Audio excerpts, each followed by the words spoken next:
ताई, प्रिय बंधू भगिनींनो, आज जो विषय दिलेला आहे किंवा या संपूर्ण दिवसामध्ये आपण ज्या विषयावर मननचिंतन करीत आहोत, तुमचं जे प्रबोधन केलं जात आहे तो विषय खूप डेलिकेट आहे.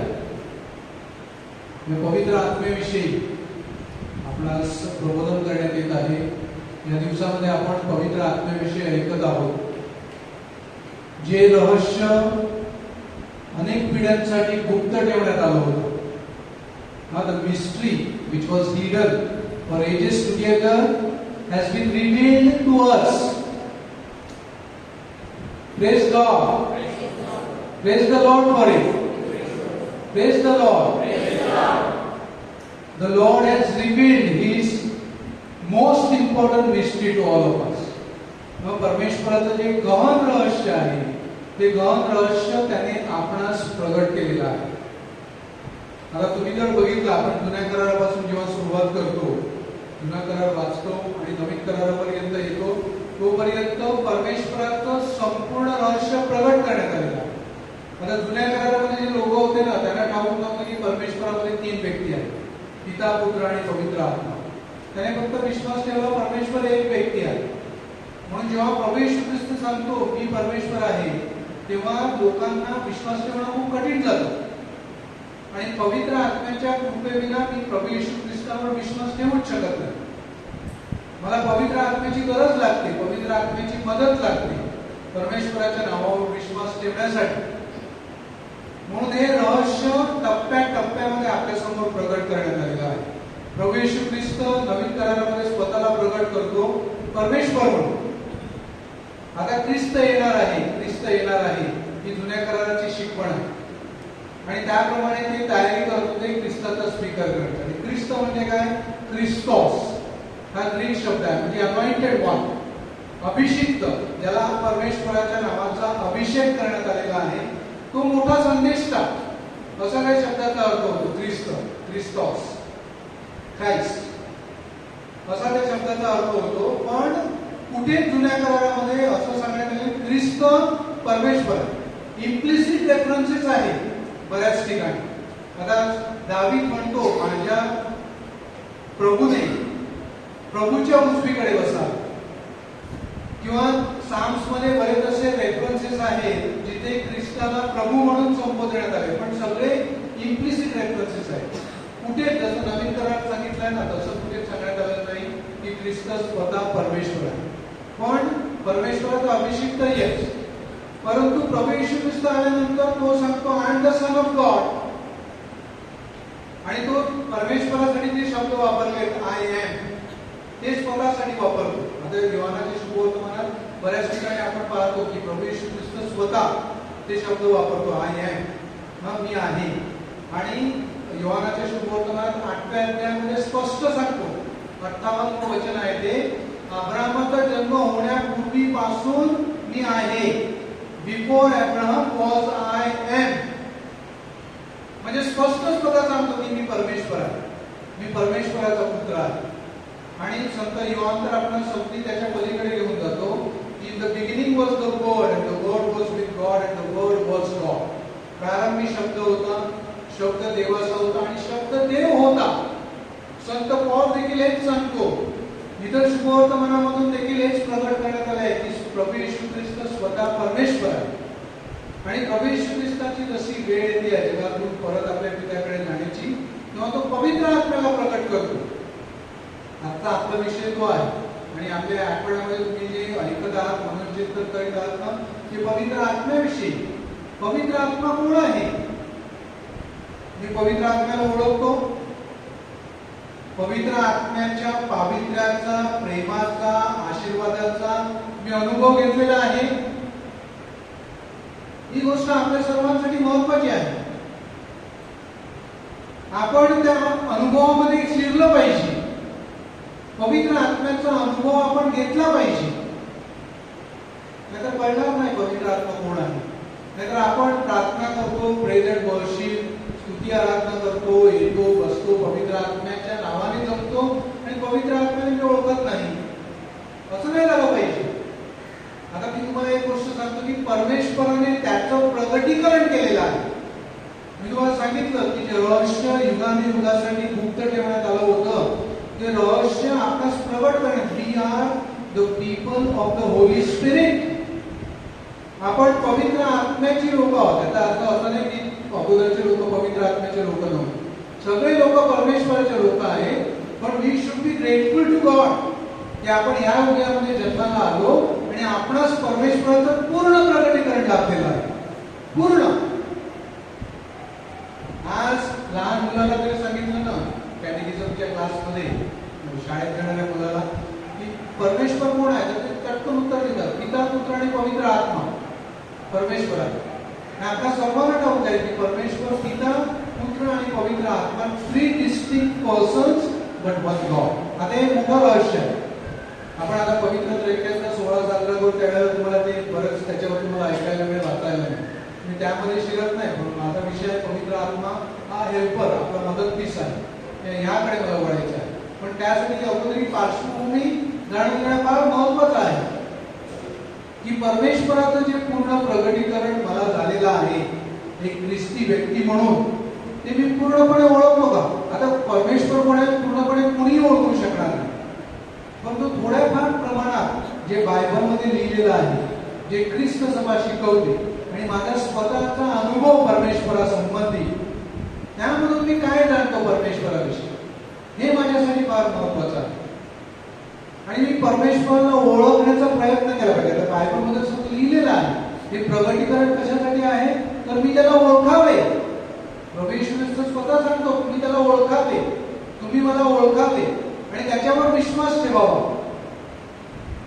यासाठी परमेश्वराचं प्रगटीकरण. आणि एक गोष्ट लक्षात ठेवा, जोपर्यंत परमेश्वर स्वतःला प्रगट करत नाही, तोपर्यंत जगातील कोणतीही व्यक्ती, मग किती विद्वान असू दे, किती हुशार असू दे, परमेश्वराला ओळखू शकत नाही. जुन्या काळात धर्मपंडित नव्हते, मोठे मोठे धर्मपंडित होते.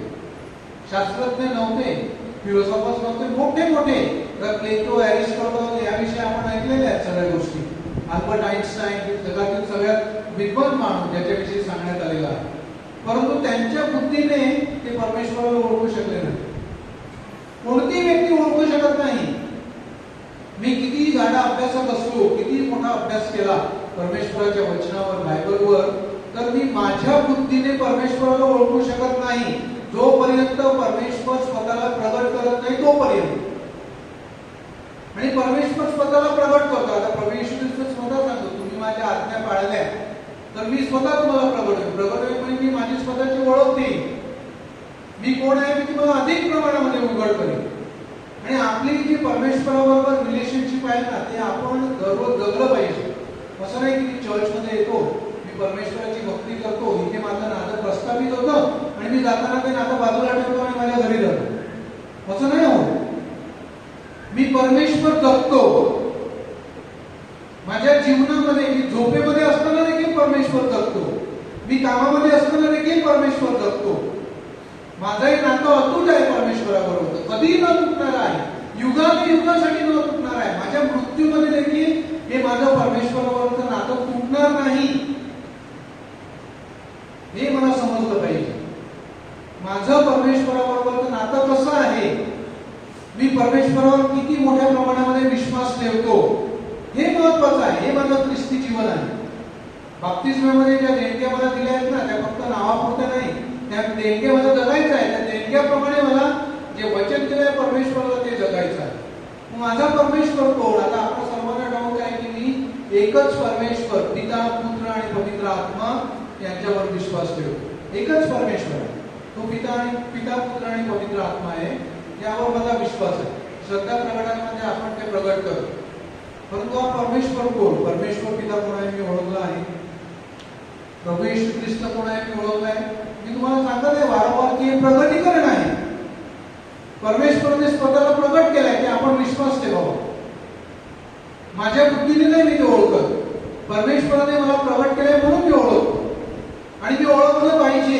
Knowledge of God is essential. Knowledge of God is very important. म्हणून परमेश्वराने त्याचा दिव्य शब्द लेखी स्वरूपात दिला की मी त्यामधून त्याची ओळख प्राप्त करून घ्या. आपण जेव्हा साक्रामेंटासाठी जमतो, त्या साक्रामेंटाच्या रिच्युअल मधून मला परमेश्वर काय सांगत आहे, माझ्यापर्यंत आशीर्वाद पोहोचवत आहे. आता बाप्तिस्मा, दृढीकरण, नंतर पवित्र ख्रिस्त शरीर, यामधून मी काय शिकतो? पवित्र कुंसार साक्रामेंट, यामधून परमेश्वर मला काय सांगतो? हे माझं जीवन आहे, परमेश्वराबरोबरचं नातं आहे आणि ते नातं मला जगायचं आहे. आणि नातं अगदी व्यवस्थित स्वरूपामध्ये जगण्यासाठी परमेश्वराने मला आशीर्वादित केले, आशीर्वादित करीत आहे. त्यासाठी ख्रिस्त सभा त्यांनी स्थापन केली आहे. हे आपण लक्षात घेतलं पाहिजे. आता आपला जो आजचा विषय आहे पवित्र आत्मा, माझा मदतनीस, हेल्पर, माय कंपॅनियन. पवित्र आत्मा म्हणजे काय? आपल्यापैकी किती जणांनी पवित्र आत्म्याचा अनुभव घेतला? म्हणजे मी असं नाही प्रार्थनेमध्ये, मी समजा बायबल वाचत आहे, मग त्यावेळेला मला पवित्र आत्म्याचा अनुभव येऊ शकतो. मी रोजरी करत आहे, मला पवित्र आत्म्याचा अनुभव येऊ शकतो. मी कामात आहे पण माझ्या मनामध्ये परमेश्वराविषयी विचार, त्याच्या वचनाविषयी मी मनन चिंतन करत आहे, तिथे मला पवित्र आत्म्याचा अनुभव येऊ शकतो. झोपेमध्ये मला दृष्टांत येऊ शकतो, पवित्र आत्म्याचा अनुभव मला येऊ शकतो. हे युग आहे ना, ते पवित्र आत्म्याचं युग आहे. हे आपण कदापि विसरू नये. संत ग्रेगरी नाझियन्सन याने काय सांगितलंय माहितीये? म्हणजे माझ्या एडिटोरियल मध्ये ते लिहिलं आहे, पवित्र आत्म्याविषयी एडिटोरियल आहे महिन्याचं. त्यामध्ये लिहिलं आहे की संत ग्रेगरी नाझियन्सन काय सांगतात? जुना करार हा परमेश्वर पित्याचा काळ होता, नवीन करार हा प्रभू येशू ख्रिस्ताचा काळ होता, आणि आताचा जो काळ आहे ना, म्हणजे प्रभू येशू ख्रिस्ताच्या जाण्यानंतर तो पवित्र आत्म्याचा काळ आहे. म्हणजे त्या दिवसापासून तर आता शेवटपर्यंत हा पवित्र आत्म्याचा काळ आहे. बघा, हे परमेश्वराचं प्रकटीकरण असं टप्प्याटप्प्यात आपल्या सर्वांसाठी करण्यात आलेलं आहे. पहिला पिता प्रकट होतो, नंतर पुत्र प्रकट होतो, नंतर पवित्र आत्मा प्रकट होतो. आता पवित्र आत्मा प्रकट झालेला आहे हे मी जाणायला पाहिजे, ओळखायला पाहिजे. माझं जीवन हे पवित्र आत्म्याबरोबर संबंधित जीवन आहे. पवित्र आत्म्याबरोबर म्हणजे पिता आणि पुत्र देखील त्यामध्ये आहे, म्हणजे परमेश्वराबरोबर. असं नाही की मी पवित्र आत्म्यावर विश्वास ठेवतो आणि दुसरे दोन पवित्र त्रैक्यातील व्यक्ती आहेत त्यांना मी बाजूला जातो, असं नाही. पित्यावर विश्वास ठेवणं म्हणजे दुसऱ्या दोघांवर विश्वास ठेवणं, पवित्र आत्म्यावर विश्वास ठेवणं म्हणजे पिता आणि पुत्रावर विश्वास ठेवणं. पण मला परमेश्वराचं पूर्ण प्रकटीकरण झालेलं आहे आणि पवित्र आत्म्याचं दान मला देण्यात आलेलं आहे.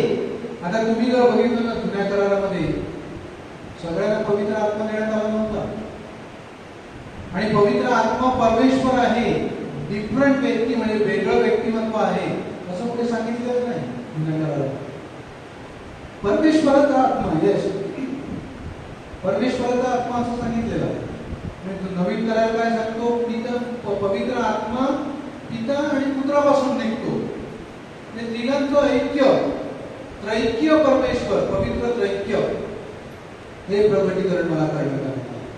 म्हणून पवित्र आत्मा मला प्रगट करण्यात आला आहे, मला देण्यात आलेला आहे, त्याच्यावर मी विश्वास ठेवला पाहिजे. मग मी पवित्र आत्म्याला किती प्रमाणात ओळखतो? आपल्यापैकी किती जणांनी पवित्र आत्म्याचा अनुभव घेतला आत्महत्या केला? Thank you for your sincere. बघा, मी तुम्हाला सांगतो ना की पवित्र आत्म्याचा मला अनुभव आहे. It is an invisible reality. मी रियालिटी हा शब्द वापरतो कशासाठी? कारण पवित्र आत्मा एक व्यक्ती आहे. तर प्रभू येशू ख्रिस्त आपण पाहतो जशी एक व्यक्ती आहे. ऑफकोर्स परमेश्वर मानव झाला, तो आपल्यासारखा झाला, म्हणून आपण त्याला सांगतो व्यक्ती आहे. पण पिता पण एक व्यक्ती आहे, पण पिता आत्मा आहे. पित्याने शरीर नाही धारण केलं, आणि पवित्र आत्मा देखील आत्मा आहे, पण त्याला पवित्र आत्मा असं संबोधण्यात आलं आहे. पवित्र आत्म्याने शरीर नाही धारण केलं, फक्त प्रभू येशू ख्रिस्ताने. म्हणून आपण प्रभू येशू ख्रिस्ताचा नातेसंबंध अगदी जवळ आहे. प्रभू येशू ख्रिस्ताबरोबर माझं नातं मला पवित्र आत्म्याच्या नातेसंबंधामध्ये जोडतं. जर का मी ख्रिस्तावर विश्वास ठेवला नाही ना, तर मला पवित्र आत्म्याचं दान प्राप्त नाही. ही गोष्ट देखील लक्षात ठेवा. पवित्र आत्मा मला प्रभू येशू ख्रिस्ताला, मी पित्याजवळ गेल्यानंतर पित्याला विनंती करेन, मग तो दुसरा कैवारी तुमच्यासाठी पाठवून नसं, मी त्याला पित्याच्या नावाने पाठवीन, पिता त्याला माझ्या नावाने पाठवीन, अशी बायबलमध्ये वचन आहे. पवित्र आत्मा कोण आहे? पहिली गोष्ट आपण सर्वांनी जाणून घ्यायचं आहे की पवित्र आत्मा परमेश्वर आहे. ही गोष्ट माझ्या अंतःकरणामधून आली, अंतःकरणामधून आली पाहिजे.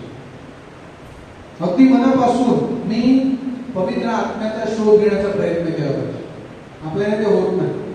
तुमच्यापैकी बऱ्याच जणांना तुम्ही कॅरिस्मॅटिक रिन्युअलमध्ये आहात म्हणून कदाचित तुम्हाला पवित्र आत्म्याचा असा अनुभव आला. पण तुम्ही जगात काय आहेत आणि विचारा, तुम्हाला माहिती नाही पवित्र आत्मा काय आहे. परत सांगतो, पवित्र आत्म्याचं प्रगटीकरण करण्यात आलेलं आहे. पवित्र आत्मा आपणास देण्यात आलेला आहे. बाप्तिस्मा साक्रामेंटामध्ये, इतर साक्रामेंटामध्ये पवित्र आत्म्याचं दान मला देण्यात आलेलं आहे. परंतु त्या पवित्र आत्म्याचा आवाज मी कुठेतरी दाबून ठेवला.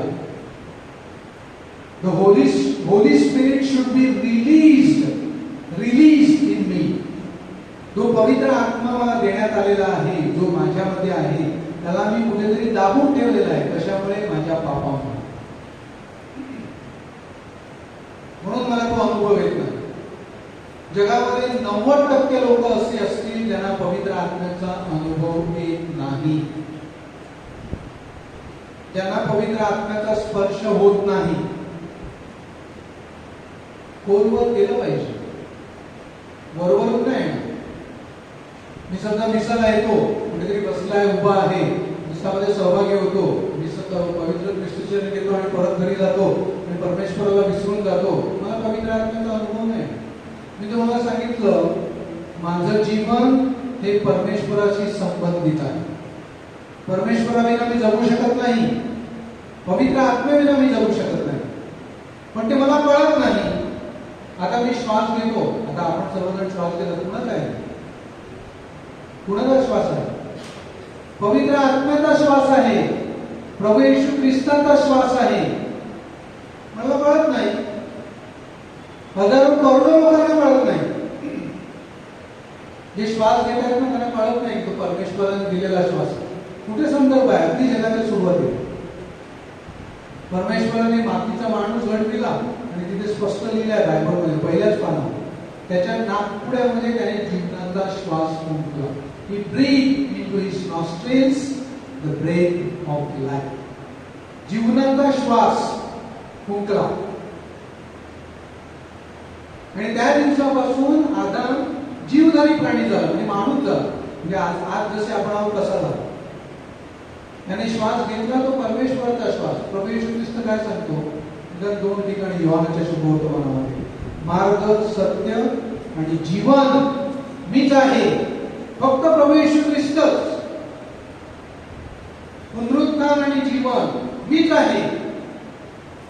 जीवन परमेश्वर आहे आणि ते जीवन त्याने आपणास दिलेला आहे.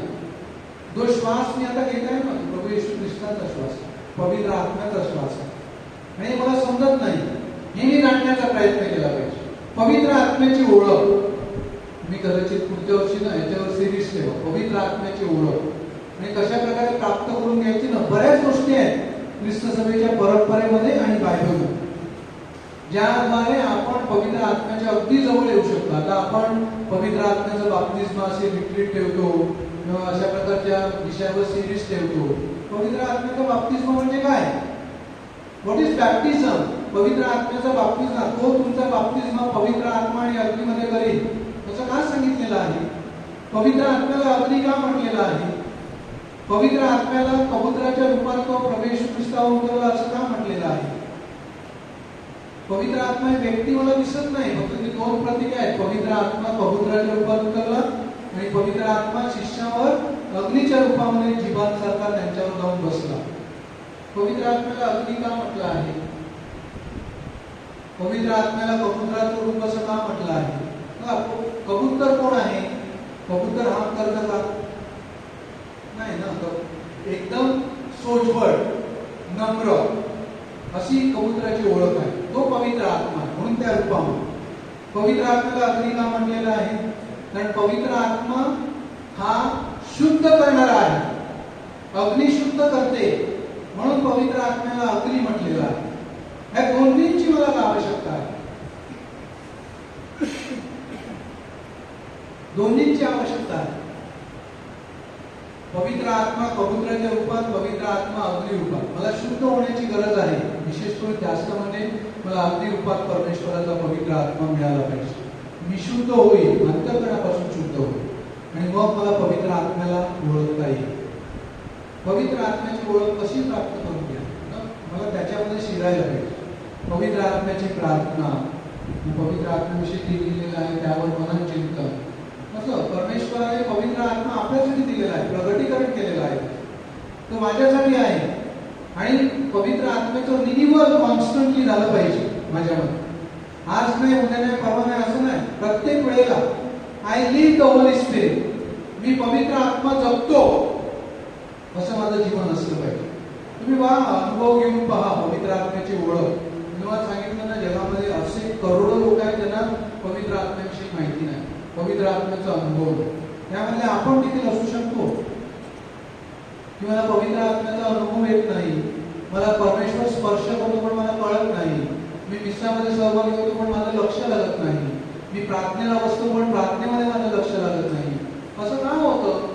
कारण मी जो वेळ द्यायला पाहिजे तो वेळ देत नाही. जे अंतःकरण परमेश्वरासमोर खुलं करायला पाहिजे ते मी करत नाही. जे परमेश्वराला समर्पित करायला पाहिजे ते मी करत नाही. मग कसा अनुभव येणार? फक्त या युगामध्ये नाही, प्रत्येक युगामध्ये जरी पवित्र आत्मा प्रकट करण्यात आला आहे ना, तरी प्रत्येक युगामध्ये पवित्र आत्म्याला न ओळखणारे लोक होते. पहिली गोष्ट, प्रभू येशू ख्रिस्त जेव्हा पवित्र आत्म्याविषयी बोलतो ना, तेव्हा तो पर्सनल प्रोनाउन ही, तो असं यूज करतो. म्हणजे जरी तो पित्यापासून निघतो, पुत्रापासून निघतो, तरी तो आहे, म्हणजे तिसरी व्यक्ती आहे, हे तिथून स्पष्ट आहे प्रभू येशू ख्रिस्ताच्या शिकवणीने. आणि तो सत्याचा कैवारी आत्मा मला देण्यात आला असं प्रभू येशू ख्रिस्त सांगतो. आणि मी त्याला ओळखलं पाहिजे. आता तुम्हाला काही उदाहरणं देतो की पवित्र आत्म्याला लोक का ओळखत नाही. पहिली गोष्ट म्हणजे ते प्रगटीकरण झालं कोणत्या एका क्षणी की पवित्र आत्मा परमेश्वर आहे आणि पवित्र त्रैकातील तिसरी व्यक्ती आहे. परंतु पवित्र आत्म्याचा मी अनुभव घेतला पाहिजे. आता तुम्ही बघितलं की प्रभू येशू ख्रिस्त पुनरुत्थित झाल्यानंतर जेव्हा आपल्या शिष्याला भेटतो त्यावेळेला ते त्याच्यावर विश्वास ठेवणं असताना खूप कठीण जातं. कसं काय शक्य आहे? मलेला परत शक्य कसं आहे? हा खरंच प्रभू येशू ख्रिस्त आहे का? तर दुसरा कोण आहे? मग प्रभू येशू ख्रिस्ताला त्याला सांगायला लागतं, पहा माझे घाय, माझ्या हातातील, माझ्या पायातील, माझ्या कुशीतील घाय पहा, माझ्या अंगावरील जखमा पहा, मला चाचपडून बघा, टच मी अँड सी. आणि त्यांना स्पर्श करून पाहिलं, हो शरीर आहे, हाच प्रभू आहे. आणि प्रभू येशू ख्रिस्त ज्या गोष्टी घडल्या होत्या ना त्या सगळ्या त्यांना सांगतो. आता तसं सगळं सविस्तर वर्णन नाही, पण काही आहे ना, इमोच्या वाटेवर त्यांना पहिल्यापासून सगळ्या गोष्टी सांगतो. मग त्यांचे डोळे उघडतात जेव्हा तो भाकर मोडतो तेव्हा, अरे प्रभू येशू ख्रिस्त आहे. म्हणजे त्यावेळेला किती कठीण गेलं, स्वतः परमेश्वराला देखील शिष्यांना कन्व्हिन्स करणं, पण ते पूर्णपणे कन्व्हिन्स झाले नाही. पवित्र आत्म्याविषयी प्रभू परमेश्वराने त्यांना सांगितलं पण त्यांना काही कळलं नाही, त्यांना तो अनुभव आला नाही. त्यांना कधी अनुभव आला? जेव्हा स्वतः पवित्र आत्मा त्यांच्यावर उतरला तेव्हा त्यांना कळलं. त्याला प्रभू येशू ख्रिस्त त्यांना असं देखील सांगतो, तुमच्याकडे काय खायला आहे का? मग त्याला मासेचा तुकडा देतो, मासेचा तुकडा तो खातो. पहा, भूत काय असं जेव्हा खाऊ शकत नाही. मी भूत नाही तर मी स्वतः प्रभू आहे असं प्रभू परमेश्वर त्यांना प्रगट करतो. पवित्र आत्म्याविषयी सांगतो. तिथल्या तिथे पहिल्या वेळेला तर योहानाच्या शुभवर्तमानात सांगण्यात आलं आहे ना की त्यांना जेव्हा प्रगट होतो ना तेव्हा त्यांनी त्यांच्यावर फुंकर घातली. फुंकर घातली म्हणजे काय? फुंकर घातली म्हणजे पवित्र आत्म्याचं दान त्यांना दिलं. परमेश्वर पवित्र आत्मा प्रभू येशू ख्रिस्तापासून निघतो आणि तो पवित्र आत्मा त्याने त्यांच्यावर फुंकर घातली आणि त्यांच्यावर दिला. तिथे लिहिलंय पवित्र आत्म्याच्या दानाचा स्वीकार करा. पण त्यावेळेला ते स्वीकार करण्यास नसले नाही, त्यांना कळलं नाही. पवित्र आत्म्याचं दान देऊन त्यांना कळलं नाही. पेंटेकॉस्टच्या दिवशी म्हणजे 50व्या दिवशी प्रभू येशू ख्रिस्ताच्या पुनरुत्थानानंतर पवित्र आत्मा जेव्हा त्यांच्यावर उतरला तेव्हा त्यांना सगळ्या गोष्टींचा उलगडा झाला. आणि प्रभू येशू ख्रिस्ताने सांगितलंय, सत्याचा आत्मा तुमच्यावर येईल तेव्हा तो सर्व सत्यामध्ये तुम्हाला देईल आणि बऱ्याच गोष्टींची तुम्हाला उघड करून देईल. बऱ्याच गोष्टी आणि बऱ्याच गोष्टीचा उलगडा करून देईल आणि तुम्हाला मी जे सांगितलंय त्याची आठवण करून देईल असं प्रभू येशू ख्रिस्त स्वतः सांगतो. मग त्यांनी पवित्र आत्म्याला ओळखलं. नंतर त्यांनी इतरांसाठी पवित्र आत्मा मागितला. पवित्र आत्म्याचं चिन्ह आहे, आपण जेव्हा इतरांवर हात ठेवतो आणि प्रार्थना करतो ते पवित्र आत्म्याचं चिन्ह आहे, पवित्र आत्म्याचं दान आहे. ते आपण जाणून घेण्यात हे दान मला देण्यात आलं आहे. पवित्र आत्मा माझ्यामध्ये कार्यरत आहे, माझ्या अंतःकरणामध्ये आहे, माझ्या आजूबाजूला आहे, माझ्या बाजूच्या जे बाजूची व्यक्ती बसली त्याच्यामध्ये तिच्यामध्ये आहे, पण ते मी ओळखत नाही. आता मला अनुभव येत आहे का पवित्र आत्मा माझ्यामध्ये आहे. मी काही वेळेला टॉप देताना काय म्हणजे बऱ्याच जणांचा तो अनुभव आहे, मी तयारी अशी केली आहे पण माझ्याकडून दुसरंच काहीतरी बोललं जातं आणि मग कोणतरी येऊन सांगतो याची मला गरज होती, ते बरोबर नेमकं तुम्ही तेच सांगितलं. हे पवित्र आत्म्याचं कार्य आहे. इथे योहानाच्या शुभवर्तमानात 15व्या अध्यायामध्ये स्पष्टपणे सांगितलं आहे, प्रभू येशू ख्रिस्त पवित्र आत्मा माझ्याविषयी साक्ष देईल आणि तुम्ही त्याच्याबरोबर साक्षी व्हा. पवित्र आत्म्याचं कार्य काय आहे? प्रभू येशू ख्रिस्ताकडे आणणं, प्रभू येशू ख्रिस्तावर विश्वास ठेवणं हे पवित्र आत्म्याचं कार्य आहे. मी स्वतःवर विश्वास ठेवत नाही, मी अपात्र आहे, एक पापी माणूस म्हणून परमेश्वरावर तो माझं नातं फुटलेलं आहे. पण प्रभू येशू ख्रिस्तामध्ये पवित्र आत्म्याकडे ते जोडण्यात येतं पुन्हा आणि तो विश्वास मी ठेवला पाहिजे शेवटपर्यंत. आता शिष्यांनी पवित्र आत्म्याला ओळखलं नाही, त्यांना दान देऊन देखील ओळखलं नाही सुरुवातीपासून. पण त्यावेळी त्या काळाचा तो काळ जरा डिफिकल्ट होता, कारण तेव्हा जस्ट सुरुवात झाली होती पवित्र आत्म्याच्या प्रगटीकरणाला. आता 2000 वर्ष झाली पवित्र आत्मा प्रगट करण्यात आलाय, पवित्र आत्म्याचं कार्य प्रगट करण्यात आलेलं आहे. आणि पवित्र आत्मा आज मला काय सांगत आहे हे मी ओळखण्याचा प्रयत्न केला पाहिजे. आज तुम्ही मिसाला गेला होता, आजचं पहिलं वाचन काय आहे? प्रेषितांची कृत्ये 19व्या अध्यायामध्ये पहिला अपोलोस. आज इथे कोरिंथमध्ये असताना अपोलोस हा यहुदी होता आणि त्याला ख्रिस्त याच्याविषयीच्या प्रॉफिसीचा एक जुन्या करार त्या तो अगदी स्पष्टपणे लोकांना समजावून सांगत असे. आणि तो कन्व्हिन्स झाल्यानंतर त्याने लोकांना काय सांगितलं? येशू ख्रिस्तच ख्रिस्त आहे, हे त्याचं कार्य होतं अपोलोस. नंतर संत पौल एफिसस मध्ये असताना त्याला योहानाचे 12 शिष्य आढळतात, योहानाचे 12 शिष्य. आणि तो त्यांना सांगतो की तुमचा बाप्तिस्मा पवित्र आत्म्यामध्ये झाला आहे का? तर ते सांगतात पवित्र आत्मा कोण आहे आम्हाला माहिती नाही, आम्ही ऐकलं नाही अजून की पवित्र आत्मा आहे. पहा आता इथे बॅकग्राऊंड काय आहे? सुरुवातीच्या ख्रिस्त सभेमध्ये बऱ्याच समस्या होत्या, आज देखील आहे. आणि प्रत्येक वेळेला चर्चने पवित्र आत्म्याच्या सामर्थ्याने या शंकांचं किंवा या समस्यांचं निरसन केलेलं आहे. आता सगळ्यात पहिली समस्या कोणती होती? पवित्र आत्म्यावर विश्वास ठेवणं. आम्ही एकदेवावर विश्वास ठेवतो, आता पवित्र आत्मा कुठून आला? यहुदी लोकांना ते कठीण केलं पाहिजे त्याच्यावर विश्वास ठेवतो. सगळे शिष्य यहुदी होते म्हणून त्यांना ते कठीण केलं. कारण मोनोथेइझम, मोनोथेइस्टिक बिलीफ, एकच परमेश्वर एक व्यक्ती.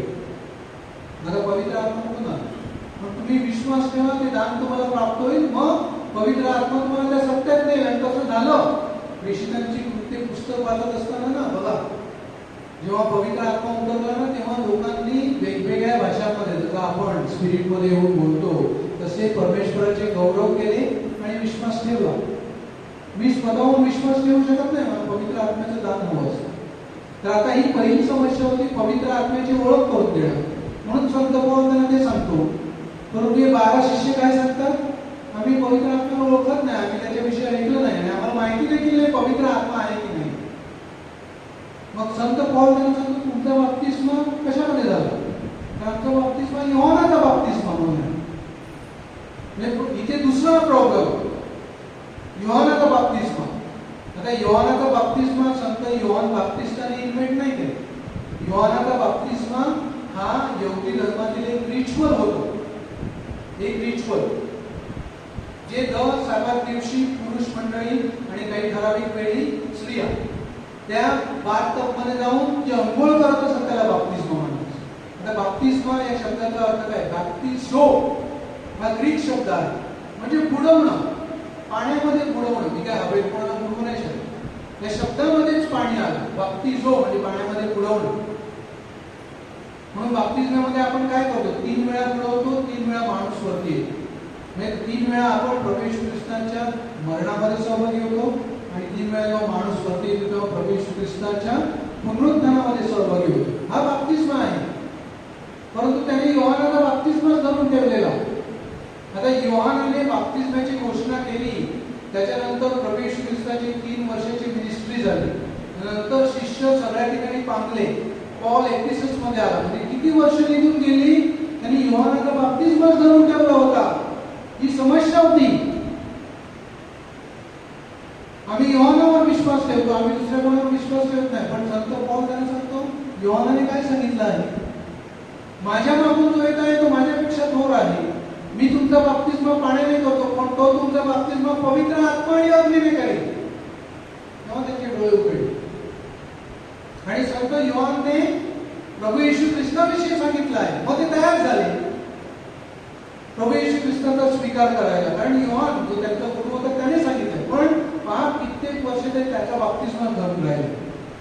पण संत पॉल त्यांना कन्व्हिन्स करतो आणि मग त्यांचा ख्रिस्ती बाप्तिस्मा होतो आणि मग त्यांच्यावर पवित्र आत्मा उतरतो. ते निरनिराळ्या भाषा बोलू लागतात आणि परमेश्वराचे गौरव करतात. अशी उदाहरणं आहेत आपल्या समोर जिथे लोक पवित्र आत्म्याला ओळखत नाही, पण त्याची ओळख प्राप्त करून घ्यायला लागते. आता माझा बाप्तिस्मा काय परत परत नाही होत, एकदाच झालाय, त्यावेळी मला पवित्र आत्मा दिला आहे.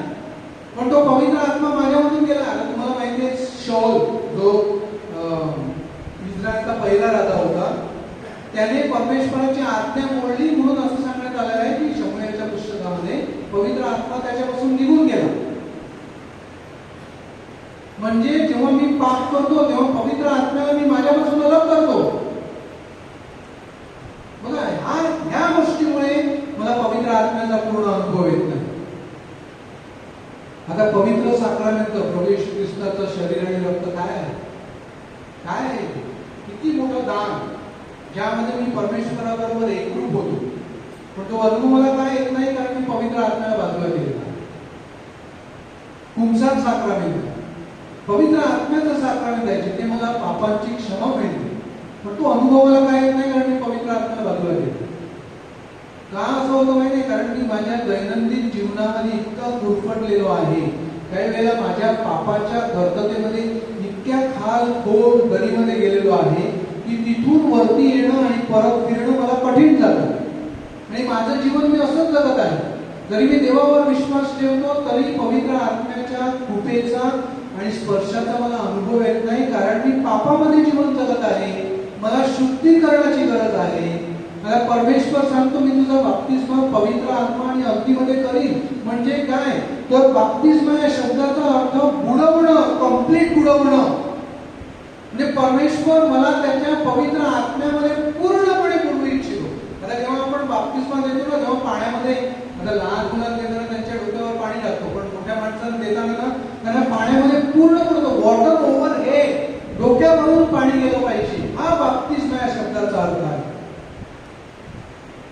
आणि परमेश्वर आपणास पवित्र आत्म्यामध्ये पूर्णपणे बुडवू इच्छितो, पूर्णपणे. पण मी त्याला अलाव करत नाही. आता पवित्र आत्म्यामध्ये बाप्तिस्मा आपण रिट्रीट केली म्हणजे मी पवित्र आत्म्याने पूर्ण झालो असं नाही, तर त्यामध्ये शिकायला पाहिजे. Allow God to work in you. पवित्र आत्म्याला माझ्यामध्ये कार्य करू द्या. आपण त्याला तशी संधी दिली पाहिजे. आपण त्याला तशी परवानगी दिली पाहिजे. Allow the Holy Spirit to work in you. ही महत्वाची गोष्ट आहे ती. परंतु मी पवित्र आत्म्याला बाजूला काढून ठेवलेला आहे. त्याचा आवाज मी कुठेतरी दाबून ठेवलेला आहे. पवित्र आत्म्याला प्रभू येशू ख्रिस्त काय सांगतो? कैवारी पवित्र आत्मा. कैवारी का म्हटलं? आता मी बायबल मध्ये तुम्हाला एक पॅसेज वाचतो. बऱ्याच ठिकाणी कैवारी असं म्हटलेलं आहे, परंतु तो 14वा अध्याय, 14व्या अध्यायामध्ये 16वं वचन बघा काय सांगतो. मी पित्याला विनंती करीन, मग तो तुम्हाला दुसरा कैवारी म्हणजे सत्याचा आत्मा देईल, अशासाठी की त्यांनी तुम्हाबरोबर सदा सर्वदा राहावं. बघा, हे वचन काय सांगतं? आजचा विषय आहे. आजचा विषय पवित्र आत्मा, माय कंपॅनियन अँड माय हेल्पर. मी पित्याला विनंती करीन आणि तो तुम्हाला दुसरा कैवारी देईल. आता पवित्र आत्म्याला दुसरा कैवारी असं का म्हटलेलं आहे? कैवारी म्हणजे पॅराक्लिटोस हा ग्रीक शब्द तिथे वापरलेला आहे. पॅराक्लिटोस म्हणजे त्याचं वेगवेगळं ट्रान्सलेशन करण्यात आलं. हेल्पर, कम्फर्टर, काउन्सिलर अशा प्रकारे त्याचं ट्रान्सलेशन वेगवेगळ्या शब्दामध्ये करण्यात आले. एक शब्द तो ट्रान्सलेट होऊ शकत नाही, पण मराठीमध्ये हा जो शब्द वापरला आहे ना तो अतिशय उत्तम आहे. पॅराक्लिटोस यासाठी कैवारी हा शब्द वापरला. कैवारी आपण पवित्र मनीला सांगतो ना, माझा कैवार घे, म्हणजे माझ्यासाठी मध्यस्थी कर, माझी जबाबदारी घे. कैवारी म्हणजे मदतनीस, मला मदत करण्यासाठी, माय हेल्पर, माय कंपॅनियन. आता इथे दुसरं काय सांगतो प्रभू येशू ख्रिस्त, की त्याने तुम्हाबरोबर सदा सर्वदा असावे, सदा सर्वदा राहावे, म्हणजे he is my constant companion. पवित्र आत्मा माझ्या बरोबर सदा सर्वदा राहणार आहे. हे परमेश्वराने दिलेलं वचन आहे. त्याने हे घडण्यापूर्वी आपल्या शिष्यांना सांगितलं, मी पवित्र आत्म्याला पाठवीन आणि तो तुमच्या बरोबर सदैव असेल. दुसरा कैवारी, आता दुसरा कैवारी का म्हटलंय, कोणतर पहिला कैवारी आहे की नाही? पहिला कैवारी कोण? स्वतः प्रभू येशू ख्रिस्त. योहानाचं पहिलं पत्र उघडा, त्याच्यामध्ये दुसरा अध्याय पहिलं वचन, द रायटियस वन, प्रभू येशू ख्रिस्ताला म्हणजे जस्ट जो माणूस म्हणजे परमेश्वर आहे तो आपला पित्याजवळ कैवारी आहे, असं योहानाच्या पहिल्या पत्रात दुसऱ्या अध्यायात पहिलं वचन सांगण्यात आलं. म्हणजे प्रभू येशू ख्रिस्त माझा पहिला कैवारी. आता पहिला कैवारी आपल्या बरोबर सतत आहे, सदैव आहे, नो डाऊट अबाउट इट. प्रभू येशू ख्रिस्ताचं अस्तित्व हे पवित्र आत्म्याद्वारे आहे. तर योहानाच्या शुभवर्तमान 14व्या अध्यायामध्ये, जर तुम्ही माझ्यावर प्रीती केली, माझ्या आज्ञा पाळल्या, तर आम्ही येऊन तुमच्यामध्ये वस्ती करू. आम्ही म्हणजे कोण? पिता आणि मी पवित्र आत्म्याच्या रूपामध्ये आपल्यामध्ये ते वस्ती करू. की परमेश्वराचं अस्तित्व, हा परमेश्वर जो आहे त्याचं अस्तित्व माझ्यामध्ये असणार आहे. I am the temple of the Holy Spirit. मी पवित्र आत्म्याचं मंदिर आहे. म्हणजे मंदिर साफसूफ आहे का? ते मंदिर क्लीन आहे का? पवित्र आत्मा त्यामध्ये वस्ती करण्याच्या त्या लायकीचा आहे का? माझं घर म्हणजे माझं स्वतःचं अंतःकरण, हे फार महत्वाचं आहे आपल्यासाठी. ही जी वचनं आहेत ना ती पूर्ण कधी होती? जेव्हा मी पवित्र आत्म्याला माझ्यामध्ये राहण्याची, माझ्यावर राज्य करण्याची परवानगी देईन तेव्हा. I have a freedom. प्रभू येशू ख्रिस्त सांगत नाही आपल्या शिष्याला, तुम्हाला देखील जायचं आहे का? जेव्हा दुसरे शिष्य सोडून गेले तेव्हा संत पीटर काय सांगतो? नाही, आम्हाला जायचं नाही, कारण सार्वकालिक जीवनाचे वचन तुझ्याकडे आहे, आम्ही कुणाकडे जाणार? हे माझं जीवन असलं पाहिजे. परमेश्वराला मी जगू शकत नाही, मला परमेश्वराची गरज आहे. मी तुम्हाला सांगितलं सुरुवातीला, जो श्वास मी जगतो, जे जीवन मी जगतो ते परमेश्वराचं आहे, म्हणून मला त्याची गरज आहे. माझं जीवन आणि परमेश्वराचं जीवन एक आहे आणि मला परमेश्वराचीच गरज आहे, दुसऱ्या कोणाची नाही. आता कैवारी पवित्र आत्मा माझ्याबरोबर सतत असणार आहे. हे दान जे मला देण्यात आलेलं आहे ते सतत असणार. आता पुढे बघा प्रभू येशू ख्रिस्त काय सांगतो, सत्याचा आत्मा देईल अशासाठी त्याने तुम्हाबरोबर सदा सर्वदा राहावे. जग त्याला ग्रहण करू शकत नाही, जग पवित्र आत्म्याला ओळखत नाही, कारण ते त्याला पाहत नाही. बघा, मी जर जगात असेल ना, प्रभू येशू ख्रिस्त सांगतो जगात राहा परंतु जगाचे होऊ नये. मी जेव्हा पाप करतो ना तेव्हा मी जगात राहतो. या जगातील सुख विलासाकडे जेव्हा माझं लक्ष लागतं ना, जस्ट एन्जॉय लाईफ, मजा करायची आहे, असं जीवन जगायचं आहे, तेव्हा मी जगात आहोत. आणि मी जगात असेल तर मी पवित्र आत्म्याला ग्रहण करू शकत नाही, कारण तो मला दिसत नाही, मी त्याला ओळखत नाही, मी त्याला पाहत नाही. तर पुढे प्रभू येशू ख्रिस्त काय सांगतो, अथवा त्याला ओळखीत नाही, जेव्हा पवित्र आत्म्याला ओळखीत नाही, तुम्ही त्याला ओळखीत आहात, कारण तो तुम्हाबरोबर राहतो व तुमच्यामध्ये वस्ती करतो. हे पवित्र आत्म्याचं दान आहे मला दिलेलं परमेश्वराने. पवित्र आत्मा माझा कैवारी माझ्या बरोबर सतत आहे, परंतु त्याला ओळखण्याचा मी प्रयत्न केला पाहिजे. पवित्र आत्म्याची ओळख मला कशी होईल? मी त्यामध्ये शिरलं पाहिजे. जोपर्यंत मी शिरत नाही ना तोपर्यंत पवित्र आत्मा काय मला कळणार नाही. हे समजून घ्या, हे जाणून घ्या. प्रभू येशू ख्रिस्त जो पित्याच्या उजवीकडे बसला, आज म्हणजे काल आपण तो सण साजरा केला ना, प्रभू येशू ख्रिस्त सांगतो, जर मी पित्याकडे गेलो नाही तर कैवारी तुमच्याकडे येणार नाही. कैवारी मदतनीस, मला मदत करणारा, माझा कंपॅनियन, मग पॅराक्लिटोस हा ग्रीक शब्द जो वापरलेला आहे पवित्र आत्म्यासाठी, तो माझ्यासाठी आहे. पवित्र आत्मा माझा कैवारी आहे, परमेश्वरा नाही. आणि एक कैवारी नाही तर दोन कैवारी आहे. स्वतः प्रभू येशू ख्रिस्त जो माझा मध्यस्थ आहे, परमेश्वर की त्याच्या उजवीकडे, आणि पवित्र आत्मा जो माझ्या बरोबर आहे आणि ज्याद्वारे पवित्र त्रैक्य माझ्या ठाई आहे, हे परमेश्वराने मला उघड केलं आहे. हे सत्य मला देण्यात आलेलं आहे, परंतु ते मी ओळखत नाही. आज पवित्र आत्मा सर्वत्र कार्यरत आहे, इतर धर्मामध्ये देखील कार्यरत आहे. हे आपण जाणून घेण्याचा प्रयत्न केला. आणि पवित्र आत्मा परमेश्वराच्या गहन गोष्टी आपणास प्रगट करतो. गहन गोष्टी.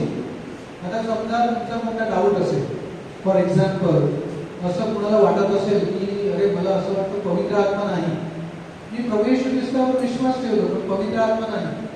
तुम्ही प्रभू येशूकडे प्रार्थना करा, बघा परमेश्वर काय करेल. पवित्र आत्म्याचं प्रगटीकरण होईल. पण ते काय, मी आलो 2 मिनिटं बसलो आणि परमेश्वराकडे प्रार्थना केली तर कसं प्रगटीकरण नाही होणार. जर का मला जे सांगितलं आहे त्यावर विश्वास ठेवणं कठीण जात असेल तर त्याच्यामध्ये मी शिरलं पाहिजे. तर तुम्हाला एक उदाहरण देतो. जेव्हा क्रिकेट खेळतात, मग ते काय डायरेक्टली असं मॅच खेळण्यासाठी ग्राउंडवर उतरत नाही. त्यासाठी ते केवढी प्रॅक्टिस करतात. आणि एखाद्याचा कोणता वीक पॉईंट असेल ना तर त्याकडे पूर्ण लक्ष केंद्रित करतात आणि त्याच्यावर ते मात करून मग तिथे विजय मिळवण्याचा प्रयत्न करतात. तसं आपलं जीवन असलं पाहिजे. तर कोणती गोष्ट मला खटकत असेल, समजत नसेल तर त्यामध्ये मी जास्त शिकण्याचा प्रयत्न केला पाहिजे, तरच मला ते खरं प्रगटीकरण कळेल. पवित्र आत्म्याचं दान आपल्या सर्वांना देण्यात आलेलं आहे, पण ते आपणास कळत नाही. मला एक छोटंसं उदाहरण आहे, फेमस उदाहरण, तुम्ही ऐकलं असेल कदाचित. माणूस मरत असताना तो बेकार होता, भिकारी होता. त्याच्याकडे त्याच्या मुलाला देण्यासाठी काही नव्हतं, काहीच नव्हतं. त्याच्याकडे फक्त एक गोल होता. गोल म्हणजे त्याला वाटलं तो ब्रासचा आहे किंवा दुसऱ्या कोणत्या मेटलचा आहे. मेटलचा गोल्ड होता. तर तो आपल्या मुलाला देतो, माझ्याकडे फक्त एवढंच आहे, ते तुला मी देतो. आणि तो मरण पावतो.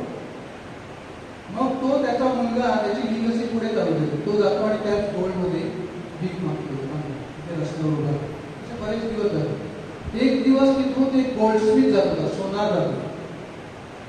तर तो सोनार काय करतो, त्याच्या त्या गोल्डमध्ये एक कॉईन टाकतो.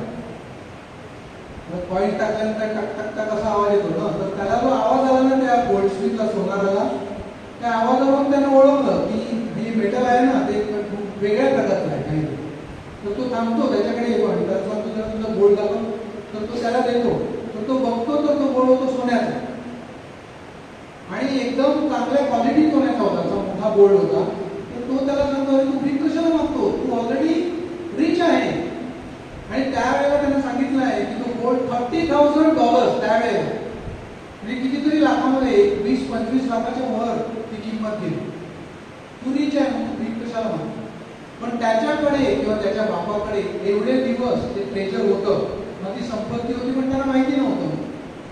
हे पवित्र आत्म्याविषयी असं आहे. पवित्र आत्मा, the most beautiful treasure of God is given to me. मला त्याची ओळख नाही.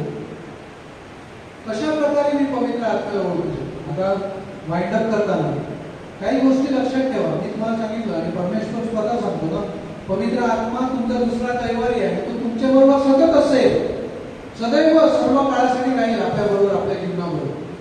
मला बाप्तिस्मा देण्यात आलेला, बाप्तिस्मामध्ये मला बुडवण्यात आलेला आहे. पवित्र आत्म्याच्या नावामध्ये माझा बाप्तिस्मा झाला. पवित्र आत्मा ही देणगी मला दिलेली आहे, परंतु त्याचा आवाज मी कुठेतरी सप्रेस करून ठेवला आहे. I am in need of releasing the Holy Spirit. पहिली गोष्ट लक्षात ठेवा की पवित्र आत्म्याचा आवाज माझ्या अंतःकरणामध्ये मला मोकळा करायचा, मोकळा. ही पहिली गोष्ट. आणि ही गोष्ट कधी होऊ शकते, जेव्हा मी परमेश्वराकडे वळतो आणि अगदी अंतःकरणापासून वळतो. निश्चय करायचा I am going to turn back to God. आणि कशा प्रकारे, पहिलं माझं अंतःकरण स्वच्छ झालं. तुमचा साखराविंद आहे. मग देवाचा शब्द वाचा, त्याच्यावर मनन चिंतन करा, चांगलं संसार करा, स्वतःला शुद्ध करा आणि पवित्र आत्म्याची कृपा म्हणा. पवित्र आत्मा क्षमा करणारा आत्मा आहे. माझ्या पापांची पूर्णपणे मला क्षमा करून माझ्यामध्ये वस्ती करीन आणि देवाच्या गहन गोष्टीकडे मला घेऊन जाईल. हा, सैतानाचा आत्मा आणि परमेश्वराचा, सैतानाचा आत्मा आणि पवित्र आत्मा कॉन्स्टंट बॅटल चालू आहे, कॉन्स्टंट बॅटल. आणि आपल्यामध्ये आपण त्याच्यामध्ये मध्यस्थ आहोत आणि आपण जास्त वर्ष कुणाला होतो, सैतानाच्या आत्मा. मग पवित्र आत्म्याचं कार्य खंडित होतं, आकुंचन पावतं. पवित्र आत्म्याला मी माझ्यामध्ये पॉवरलेस करतो. आता पवित्र आत्म्यासमोर सैतानाचा आत्मा एक सेकंड देखील राहू शकत नाही, परंतु मी तसं त्याला करणं भाग पाडतो. म्हणून पवित्र आत्मा जो कॉन्स्टंट कंपॅनियन आहे माझा, जो मला देण्यात आलेला आहे, त्याला मी रिलीज केलं पाहिजे माझ्याकडे. आणि तुमच्या साक्रामेंटाद्वारे परमेश्वराकडे परत पडूनच मी ते करू शकतो हे आपण जाणून घेण्याचा प्रयत्न केला पाहिजे. पवित्र आत्म्याची विशेष कृपा आपल्या सर्वांना लाभावी. आपण थोडा वेळ शांत राहूया आणि प्रार्थना करूया. पवित्र आत्म्याचं जे प्रगटीकरण आपण सर्वांना करण्यात आलेलं आहे त्यावर आपण मनापासून विश्वास ठेवावा. पवित्र आत्म्याचं कार्य आपण खंडित करू नये, तर ते अखंडितपणे आपल्या सर्वांमध्ये चालू राहावं. पवित्र आत्मा माझ्यावर यावा आणि माझ्यामध्ये वस्ती करावी आणि माझा तो कॉन्स्टंट कंपॅनियन असावा, सदैव माझ्याबरोबर चालावा. मला परमेश्वराजवळ त्याने आणावे, परमेश्वराच्या गहन रहस्यामध्ये माझा प्रवेश व्हावा. पवित्र आत्म्याची विशेष कृपा आणि आशीर्वाद मागूया.